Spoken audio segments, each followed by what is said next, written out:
What's good, y'all? Welcome back to the channel, man. Keys Open Doors. Today I'm gonna be showing y'all exactly how to make sinister, dark sounding loops. I'm talking evil sounding loops like this.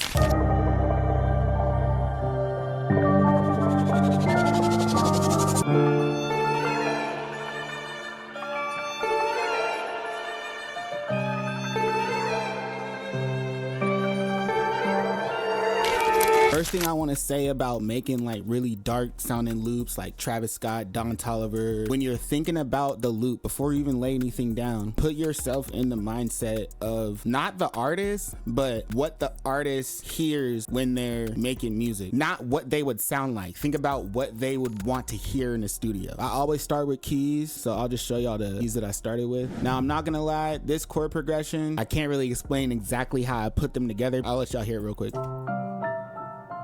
And I'll play the full thing from the top so you can kind of hear.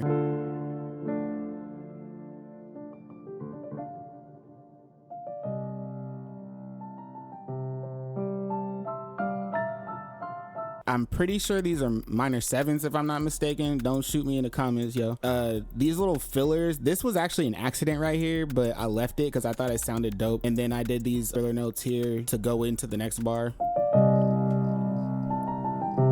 When I got to this part right here, I just did the dun dun dun dun dun dun as a single note. Don't be afraid to, like, maybe it doesn't, not all things are gonna make sense per se. You don't have to be a music theorist, and it doesn't have to be exactly how, like, you know, they say to put chords together for it to sound good. For effects on this, I just did a basic EQ, taking out some of the lows and a little bit of the highs. And then on this effect rack, I have the ambient echoes. I like to take away from, because sometimes I add a lot on that first pattern, whatever. So on the second pattern, I'll take a bunch of stuff away. So that's what I did here.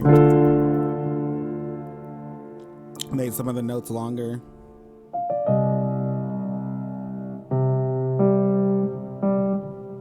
I added this crazy vocal patch, which is from the play Voices of Soul, and it sounds like this.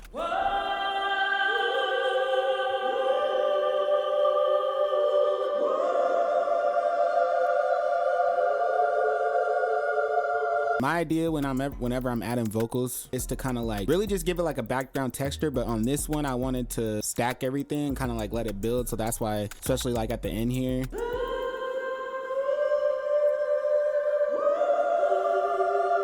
like I really like those. I kind of like this patch specifically because there are so many different little, so it's like, it's not just the same, like how most choirs would be like the same choir singing the same note together or whatever. For effects on this one, I threw this plugin called Wider on here, which is just like a widener imager basically. Put it on 200%. I put the Dirty Hall preset from Valhalla Vintage Verb on here, turn the mix down just a little bit. Out some of the lows, pretty much all the lows up until the low mid. Now this next sound right here, and now that I think about it, I lied to y'all earlier, my bad. I did not start this sample with a piano. I actually started it, this Playbox plugin in Contact. This is the melody that I started with, and this is where I built my chords from.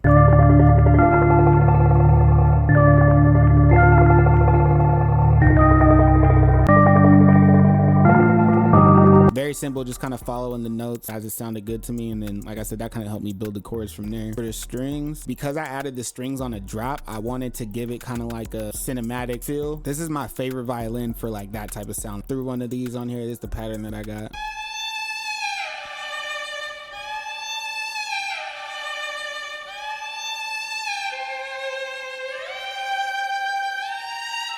The last thing that I have on this sample is this guitar plug from this Coupe, the Truth Pack, the Manifestation. This is what it sounds like by itself. And I also reversed it on the end right here to kind of like bring it back in. For effects on this one, I just went back to effect rack and put a default decapitator on there. Once I was done with the sample, for me, I was like, dang, I gotta flip this. So I went ahead and flipped it. Let me know what y'all think on this, man. I thought it came out kind of crazy. Oh my God, that's easy.